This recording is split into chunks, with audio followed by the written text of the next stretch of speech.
With a small walking part of our motorella tour. We've come about here in the facade of the water tank.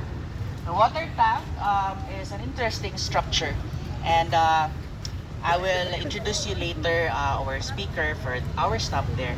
But if you would pay close attention to the Roman numerals that you see on top of the entrance or the door, you can see ADMCM XXII. Now, for the millennials, and I would interpret it directly as Mamshi. No, it is actually a Roman numeral. Who has the right answer? MCM is for 19. 19. No. 19. Sorry, ma'am. Yes, you're excluded. That's Jane. No. 19. Any other answer? 9. Can be, yes. 2022. 22. Yes, can be. Can be. No, Just a 9. little bit more. 19. Yes, yes. Can be, can be. Sama. Any other questions? Any other guess? Sa Final? MC. You see, I'm correct, no? Ma'am Sheila, no? 900. Because it's really 1922. We have to do review. 19. MC. That's 1922, the year of which the water tank was constructed or finished. And we'll be going inside this very interesting structure. I would jokingly say that this is one of the longest named structures in the city, because I would consider this as a Cleaning Water Tower City Museum of Cagayan de Oro. It is a repurposed building, and I wouldn't dare go to an in-depth description about it. I will introduce to you our next speaker. He's the museum in charge of the City Museum of Cagayan de Oro. Help me welcome Mr. J.C. Salon. Mr. Salon.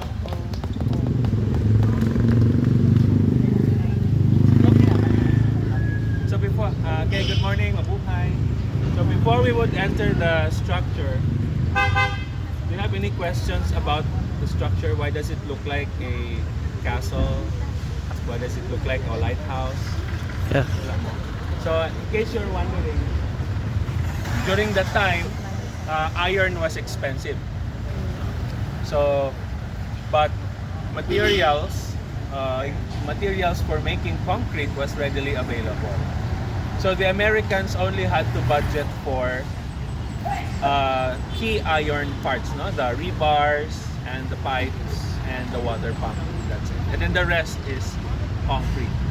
It's similar ang yang principle to one of the tallest skyscrapers in the world, the Petronas Tower. In Malaysia, iron was also, or steel was also very expensive. So in order to maximize the cost effectivity, they used concrete. So similar ang concept. Although the engineer and the architect are just one person, and then it's a one size fits all. So all other places with water systems such as this bear similar architectural style. It's neoclassical / with influences of Art Deco. So concreteness. So contrary to popular belief, the tanke is only at the top part, the holding tank. That's above that window there. So that's the holding tank. That's then that can hold up to 50,000 gallons of spring water. Enough to supply 3,000 households. Spring water because the source comes all the way from Mount Malasag sa Mahuganaw Spring. Ayun. Okay, nasayop ang engineer. Okay, originally the plan was supposed to be groundwater extraction.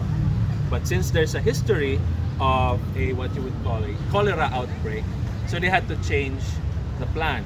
Yan, natukod naman ang building or mapahumanay naman, so wala din sila choice. They cannot abandon they've already spent so much already. 33,000 was the initial budget. That's 13 million in today's money.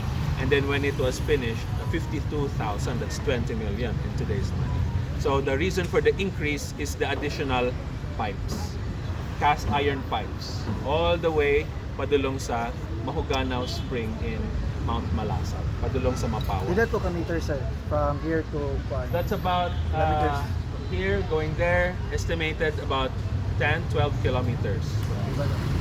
Padulong sa Kamamanan, Pasaka sa Mahuganaw.